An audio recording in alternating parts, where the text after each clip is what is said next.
Во моментов, Европа нема решение за хуманитарната криза со бегалците и економските мигранти кои се обидуваат да стасаат во Европа, рече во уводното излагање Иван Вејвода од германскиот Маршалов фонд.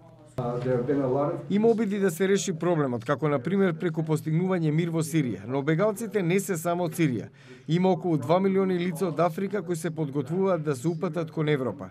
Ова става голем притисок врз клучните европски достигнувања како што е Шенген зоната, заради што некои земји веќе воведоа ограничување на безвизниот режим и воведоа контрола на границите. Но затварањето на границите не е решение, рече тој. Министерот за одбрана на Македонија Зоран Јолевски даде појаснување за мерките на македонско-грчката граница, превземени од македонската влада. Оградата на границата не е да се затвори границата, туку да се контролира приливот на мигранти и нивна регистрација. Границата останува отворена.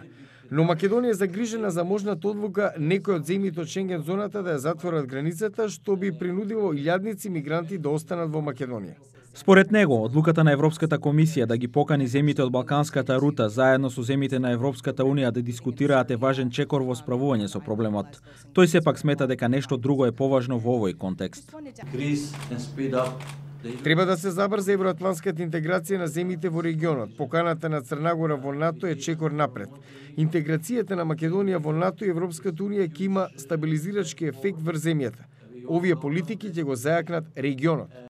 Сет Стодер, помошник секретар во одделот за домашна безбедност на САД, вели дека неговиот оддел и европските партнери ќе работат заедно со земјите како Македонија, која не е членка на блокот, на размената на информации и биометриски податоци, во интерес на зголемување на безбедноста, што е врвен приоритет за сите.